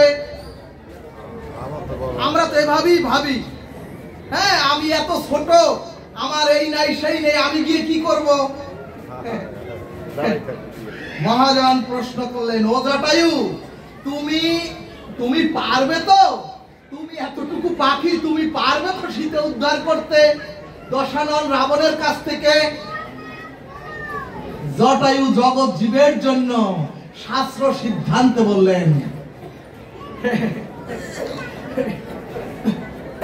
জটায়ু বলছে ভগবান আমাকে কর্তব্য কর্ম করতে এই চরাচরে পাঠিয়েছেন, ভগবান আমাকে কর্তব্য কর্ম করার জন্য এই চরাচরে মনুষ্য জন্ম দিয়েছেন, তাই আমি ধর্ম রক্ষা করতে, জটায়ু পাখি বলছে তাই আমি ধর্মকে রক্ষা করতে, তাই আমি ধর্ম পক্ষ হয়ে অধর্মের বিরুদ্ধে আজ সম্মুখে রাবণের দাঁড়িয়েছি। এরপরে জটায়ু পাখি বললেন ওগো শোনো, এতে যদি আমার জীবন বিসর্জন দিতে হয় আমি রাজি, তাহলেও আমি ধন্য। পাখি বলছে আমি ধন্য, কারণ ধর্ম রক্ষার জন্য আমি জীবন দান করেছি। ভক্তগণ, রামায়ণ শাস্ত্র সিদ্ধান্ত দিলেন ওগো যদি তোমার জাতিটাই ধ্বংস হয়ে যায়, ওগো তোমার ধর্ম যদি অস্তিত্ব সংকটে পড়ে, আর যদি আমার বোনেরা, আর যদি তোমার মেয়েরা যদি ধর্মচ্যুত হয়, অথচ তোমরা মঠ মন্দির আর অনুষ্ঠান করে নেচে গে ধর্ম করে কি করবে? তাহলে ওগো তোমার এই জাতি, তোমার এই ধর্ম কি বাঁচাবে?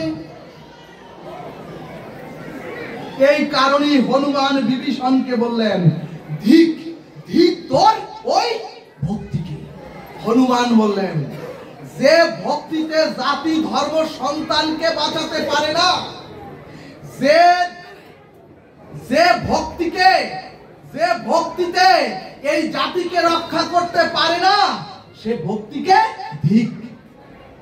সুধীজন, জটায়ু আর রাবণের যুদ্ধে জটায়ু তার ঠোঁট দিয়ে রাবণকে এমন আঘাত করলেন, দশানন রাবণ ছিটকে রথ থেকে একেবারে পড়ে মূর্ছিত হয়ে পড়লেন। কিন্তু সুধীজন, যেহেতু দশানন রাবণ এরপরও উঠে, রাবণ তার তলোয়ার দিয়ে জটায়ুর পাখা দুটি একেবারে কেটে দিলেন। যখন জটায়ু আর উঠতে পারছে না, তখন মহাজন প্রশ্ন করলেন ও জটায়ু, সীতা উদ্ধারে দেবতা মুনি ঋষিগণ এলো না, অথচ তুমি এলে। আর এখন তোমার এই দুর্দশা হলো, এখন তো তুমি তীর্থে যেতেও পারবে না। এখন তো ও জটায়ু, তুমি তো আর এই সাধু সঙ্গেও যেতে পারবে না। সাধু সঙ্গে গিয়ে ভগবানের আশ্রয় নিতে পারবে না। তখন জটায়ু বলছে, রামায়ণ শাস্ত্রের জটায়ু তখন শাস্ত্রে সিদ্ধান্ত বললেন, সুধীজন, ভক্তিকে আর ধর্মকে রক্ষার জন্য, জটায়ু বলছে ভক্তিকে ধর্মকে রক্ষার জন্য আমার পাখা আমি হারিয়ে মৃত্যু মুখে পড়ে আছি, কিন্তু শুনে রাখো হে জগৎজী, এখন আর আমার হরিবাসরে, এখন আর আমার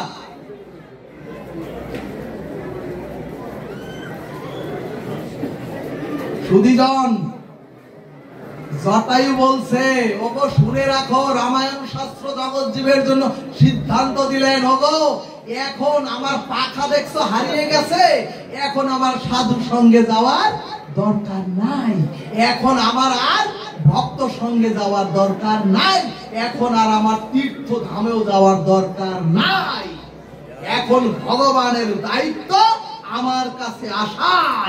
জয় নিতাই গৌর হরিবল।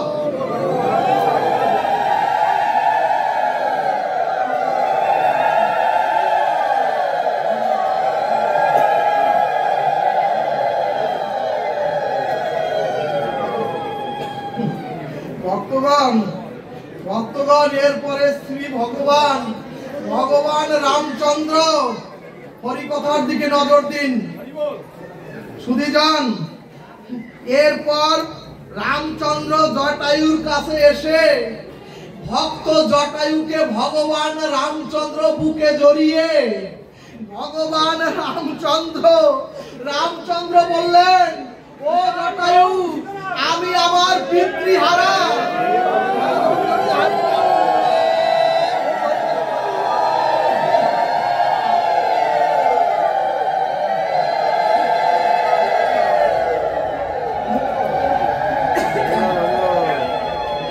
ভগবান রামচন্দ্র বলছে, ও ভক্ত, ও জটায়ু, আমি পিতৃহারা, দেখো আমি মাতৃহারা, আমি অযোধ্যা হারা, দেখো ও ভক্ত দেখো, স্বয়ং ভগবান রামচন্দ্র তার বুকে জড়িয়ে, তার দিব্য রথে চাপিয়ে জটায়ুকে একেবারে বৈকুণ্ঠ ধামে পৌঁছে দিলেন ভগবান রামচন্দ্র। ভগবান রাধা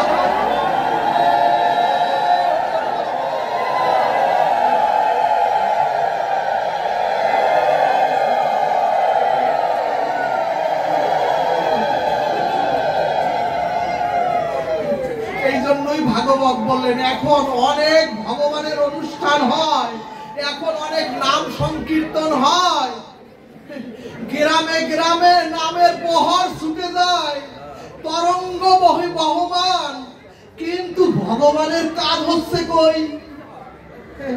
সুধীজন, আমরা কি পেরেছি একটি হরিনাম সংকীর্তনের আমি বাবা যজ্ঞের আসরে পাঠ করতে গিয়ে, পাঠ শেষে সকল ভক্তদের, ওখানের যে কমিটির ভক্তদের ডেকে বললাম, আজকে আমি তো প্রসাদ বুঝি, আপনারা কজন আসুন, একত্রে আমি একটু প্রসাদ তৈরি করি, একত্রে বসে প্রসাদ নেব। তারা বললেন কি জানেন, এই গ্রামে কোনো প্রসাদ বুঝি নাই, দুই একজন নিরামিষ সেবা আছে, কিন্তু প্রসাদ বুঝি নাই। সুধীজন বুঝেছেন, 40 বছর ধরে হরিনাম সংকীর্তন যজ্ঞ হচ্ছে, একজন ভক্ত তৈরি হয় নাই। কি হরিনাম সংকীর্তন হলো? ভাগবত বলছে, এই কোটি কোটি লক্ষ লক্ষ খরচ না করে যদি তুমি একদিনও, ও মাগো তোমরা দায়িত্ব নাও, যদি তোমরা দিনান্তে, ও মা, গৃহের একজন রমণী মা যদি তোমার গৃহে তুমি নিজে একা যদি কাসর বাজিয়ে উলুধ্বনি করে প্রতিদিন দিনান্তে সন্ধ্যাবেলা হরিনাম করো, তাহলে তোমার সন্তানরা পথহারা সন্তানরা, তোমার যে স্বামী পথহারা, তারাও একদিন তোমার পিছনে এসে বসতে বাধ্য হবে শান্তির জন্য।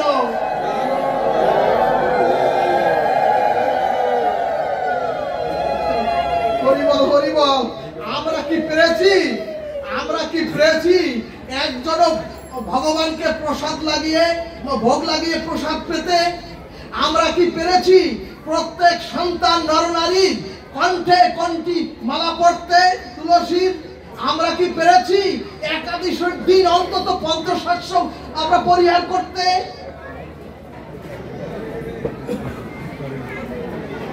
সুধীজন, চারিদিকে এত অনুষ্ঠান, কিন্তু ভগবানের কোনো কাজ হচ্ছে না। মহাভারতের নিগুড় তত্ত্ব হলো, ওগো ওগো ভালোভাবে শোনো, ওই কুরুক্ষেত্রের যুদ্ধটাও হতো না। এখনো যে তোমার আমার এই চরাচরে যে কুরুক্ষেত্রের যুদ্ধ, এই যুদ্ধটাও থাকবে না। যদি ওই কুরুক্ষেত্রের বিশ্বদেব একটু সত্য কথা বলতেন। ঠিক তদ্রূপ, অর্থাৎ সুধীজন, দ্রৌপদীর বস্ত্র হরণে বিশ্বদেবের উচিত ছিল না নীরব না থেকে গর্জে ওঠা? ভাগবত বললেন, যখন সমাজে, ও বাবা, যখন আপনার গৃহে, যখন আপনার সমাজে, যখন বিশ্বদেবের মতো শক্তিমান জ্ঞানীরা আপনার গৃহে সমাজের অন্যায় দেখেও যে নীরব থাকে, তখনই ওই গৃহে, তখনই ওই সমাজে কুরুক্ষেত্রের সৃষ্টি হয়, তখনই ধর্মের গ্লানি হয়। জয় নিতাই গৌর হরিবল।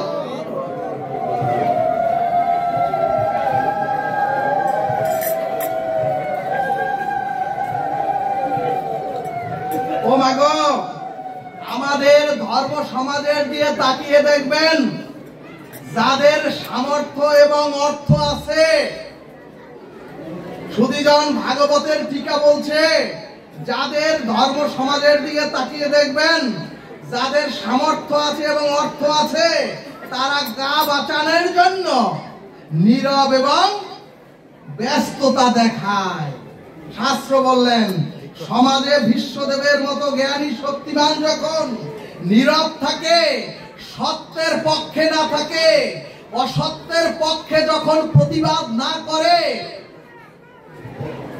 তখনই কুরুক্ষেত্রের সৃষ্টি হয়ে সমাজ নষ্ট হয়। তখনই দুর্যোধনেরা দ্রৌপদীর বস্ত্র ধরে টানতে থাকে। ভক্তগণ, শুধু ধর্মীয় অনুষ্ঠান নয়, সমাজকে, জাতিকে, প্রজন্মকে যদি ফেরাতে হয়, উৎসমুখী করতে হয়, যদি জাতিকে বাঁচাতে হয়, ধর্মের গ্লানির থেকে যদি ধর্মকে রক্ষা করতে হয়, তাহলে পরিবারের থেকে ধর্ম চর্চা শুরু করুন। নতুবা সনাতনী হিন্দুদের জাদু ঘরে স্থান হবে অদূর ভবিষ্যতে। এরপর শাস্ত্র বললেন, গোপী আনুগত্য বিনা ঐশ্বর্য জ্ঞানে ভজিলাও নাহি পায় ব্রজেন্দ্র নন্দনী। সুধীজন, আমরা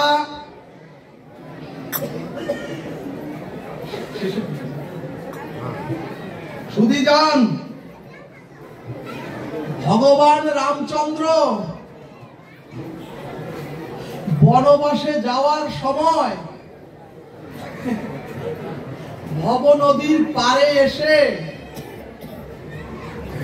মিষ্টি হেসে ভগবান বললেন কিবট মাঝিকে, ও মাঝি, ও মাঝি, আমি তো বনবাসী, ও মাঝি, আমি তো অযোধ্যা হারা, আমি তো পিতৃহারা, আমি তো ভাতৃহারা। ও কিবট মাঝি, তুমি আমাকে এই নদীটা পার করে দাও, আমি তো বনবাসে যাব। কিন্তু কিবট মাঝি অনেকক্ষণ দেরি করে, যখন দেরি করতেছে, পারে ভিড়াচ্ছে না, তখন লক্ষণ ঠাকুর কিবটকে প্রশ্ন করলেন, হে কিবট, তুমি কি প্রভুর ডাক শুনতে পাও নাই?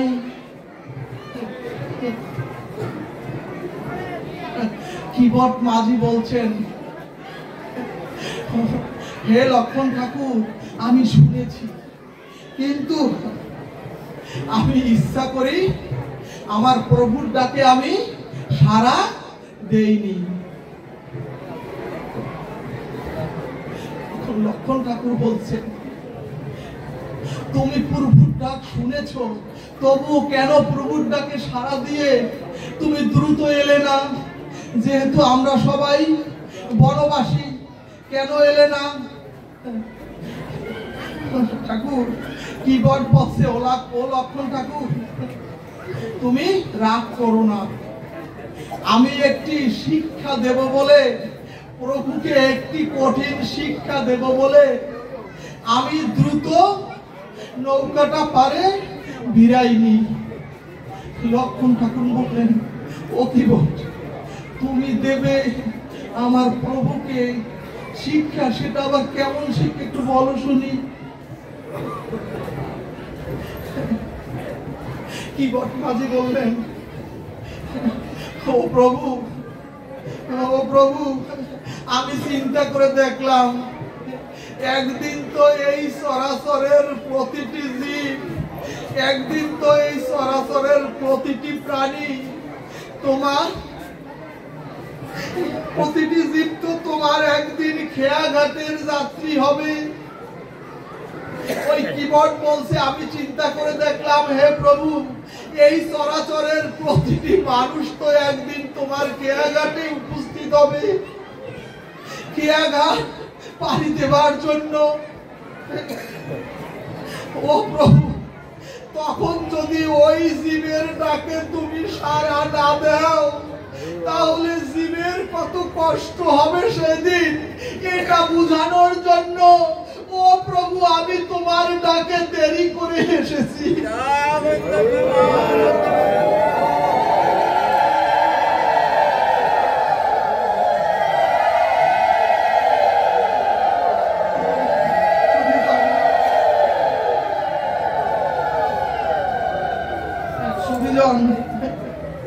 কিবট মাঝির কথা শুনে ভগবান শ্রীরামের চোখে দর দর করে জল পড়ে,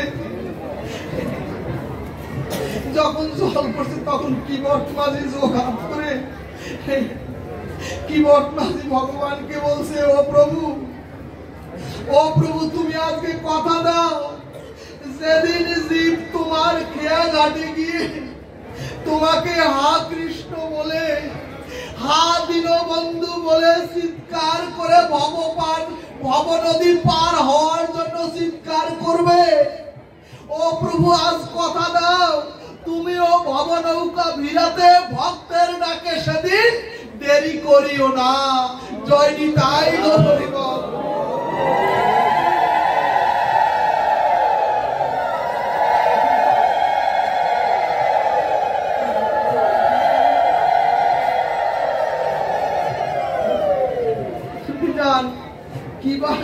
প্রভু তো অন্তর্যামী, সেজন্য প্রভু বুঝেছেন এই কিবট মাঝি কত বড় একজন ভগবানের ভক্ত। তাই কিবট মাঝি মনে প্রাণে চাচ্ছেন আর একটু প্রভুকে সম্মুখে রেখে প্রভুকে দর্শন করতে। তখন মাঝি বলছে, ও প্রভু, আমি তোমাকে পার করতে রাজি, কিন্তু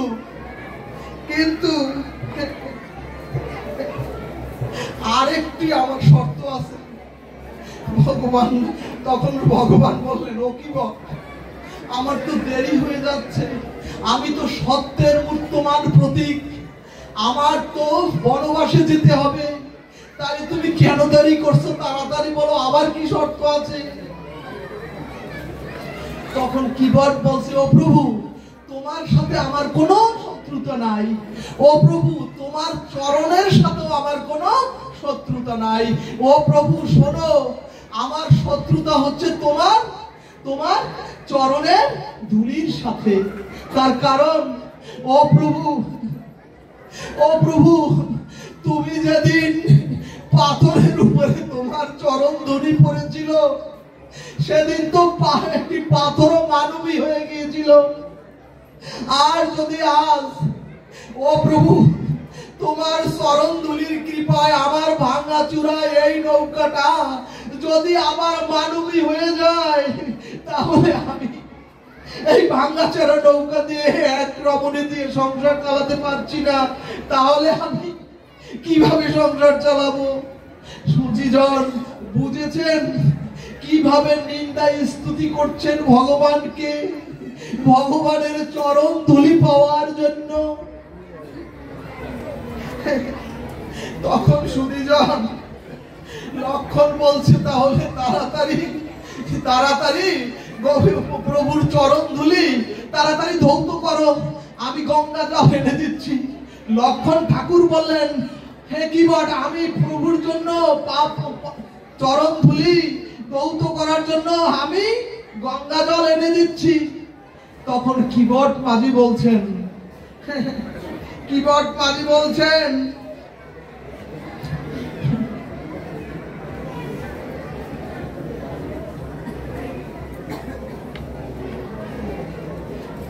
সুধীজন, তখন কিবট মাঝি বলছেন, ওই গঙ্গায়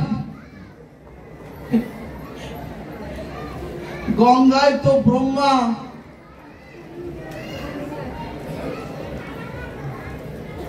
তবে একটু দূরে গিয়ে ওটা নেও না, আমার বক্তৃতাই তো নষ্ট করে দিলাম। এইগুলো বাদ দে, এটা বাদ দে। এ ওবি ওকে সব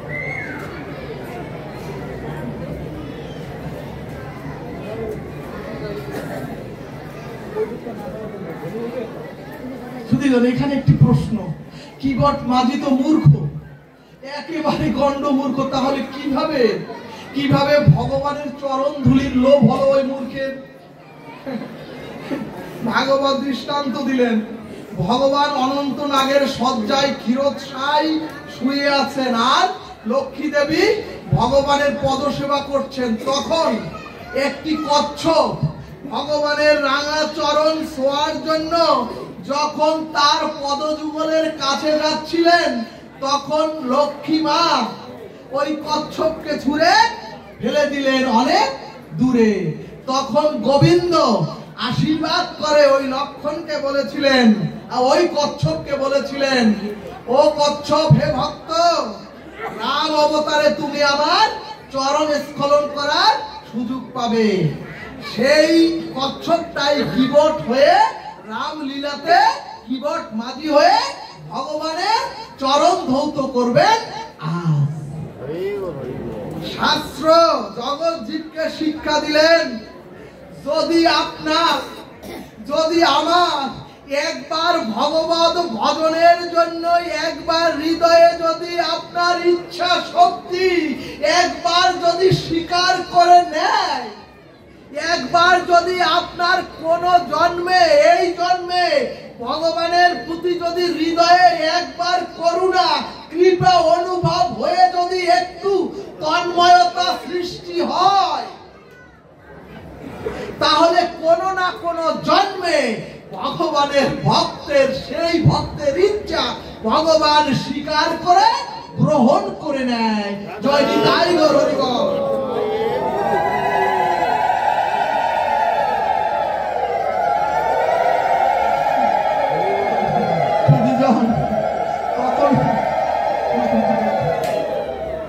তখন সুধীজন লক্ষণ ঠাকুর বললেন, কি দিয়ে ধোয়াবে? তাহলে গঙ্গা জল এনে দেই।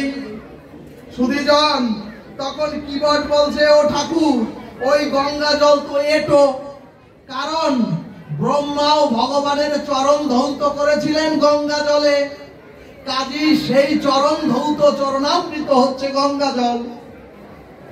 হে দয়াল প্রভু, তুমি, আমি, কিবট বলছে, প্রভু আমি আমার নিজের জলে তোমার চরণ ধৌত করব আজ, আর মানব জন্ম সার্থক করব, এই বলে কিবট। সুধীজন শেষ সময় এরকম এলোমেলো করে দিলেন। সুধীজন তখন কিবটের চোখের দুই ধারার অশ্রু জলে প্রভুর চরণ অভিষেক করে মাজু বলল, এই আমার নিজের গঙ্গা জল। এখানে ভাগবত বললেন, ভগবানকে আনন্দ দিয়ে প্রেম ভক্তি লাভ করার সবচেয়ে বড় উপাচার হচ্ছে ভক্তের নয়নের জল। ভক্তগণ, এই চোখের জলের চেয়ে বড় উপাচার আর কিছু এই জগতে নাই। ভগবান বললেন, ওগো আমি সব সহ্য করতে পারি, কিন্তু ভক্তের চোখের জল আমি সহ্য করতে পারি না। এরপরে ভক্তগণ কিবট নৌকাটিকে সরাসরি ওই পারে না ভিড়িয়ে মাঝখানের একটু এগিয়ে গিয়ে নৌকাটিকে চতুর্দিকে ঘোরাচ্ছেন। তখন গোবিন্দ রামচন্দ্র নিজে জোর হাত করে কিবট বাজিকে বলছেন, আবার কি শর্ত দেবে? একেবারে শেষ সময় তুমি কেন নৌকাটা ভিড়াচ্ছ না? ভক্তগণ, কি বলল জানেন কিবট? জগৎবাসীর জন্য শিক্ষণীয় রত্নমালা। মাঝি বলল, প্রভু তোমার ভব নৌকাতে তো আমরা সকলেই একদিন উঠব, তখন আমাদের কান্ডারি তো একমাত্র তুমি। ও দয়াল, হে পতিত পাবন, হে দীনবন্ধু, শেষের দিনে তোমার নৌকায় যেদিন আমরা উঠব, সেদিন ওপারের পার ঘাটে নিয়ে যেতেও তুমি আমাদের দেরি করিও না। গৌর ভক্তবৃন্দ নৌকায় পারে ভিড়ল, বিশ্রাম কথা হলো আপনাদের জন্য, এ বছরের জন্য বিশ্রাম কথা হলো। কারণ আর আগামীতে আপনাদের আমার সাথে এই মহামিলন, এই মহাযজ্ঞ হবে কিনা কেউ জানে না, গোবিন্দ বিনে। সুধীজন নৌকা পারে ভিড়ল, বিশ্রাম কথা হলো। পার হয়ে ভগবান মাঝির হস্তে কাঁধে হাত দিয়ে ভগবান বললেন, ও মাঝি, ও কিবট, এখন আমি তোমার কি করি দেব? ও ভগবান, ও ঠাকুর, কিবট বলছে, এখন ও মাঝি তোমার আমি কি করি দেব? কিবট বলছে, কি শুনছেন? কিবট বলছে,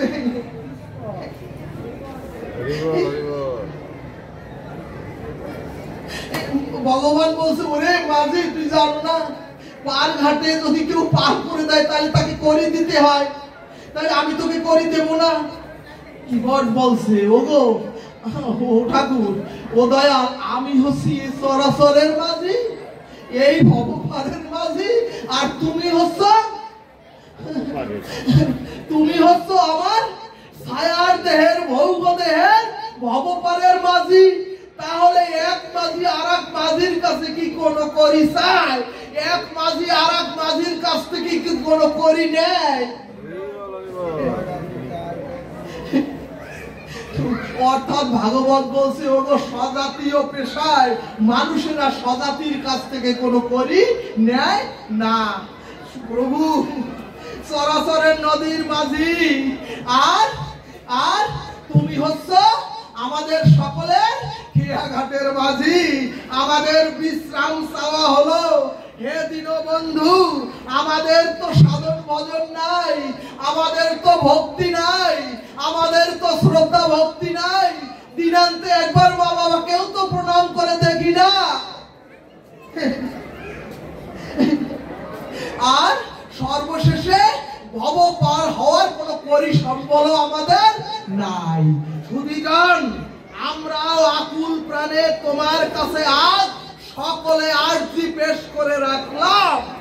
হে দয়াল, আমরাও যেদিন তোমার ভব নৌকায় পার হব, সেদিনও তুমি আমাদের কাছ থেকে কোনো করি চেও না। আমাদের সকলকেও ভব নদী পার করে গোলক বৃন্দাবনের প্রাপ্তি করে দিও। রাধা কৃষ্ণ পৃথিবীতে হরি হরি ভগবান।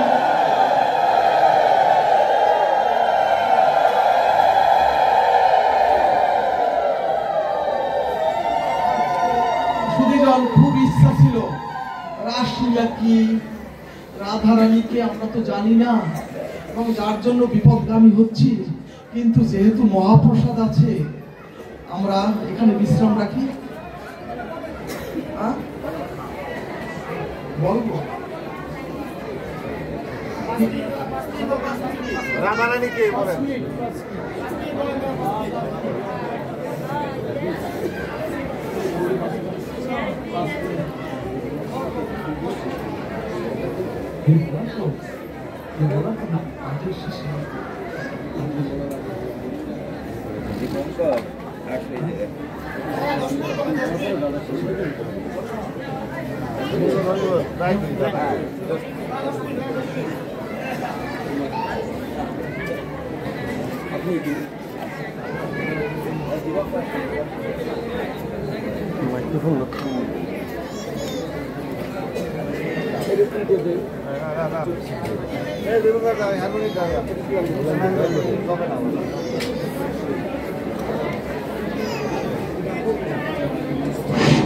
শুধু ভক্তমন্ডলী, পাঠের একটু সমস্যা হয়েছে। আমাদের আখড়া কমিটির সভাপতি শ্রী দিলীপ কর্মকার একটু পাঠের শেষ করার আগে একটু কথা বলবেন সবার উদ্দেশ্যে।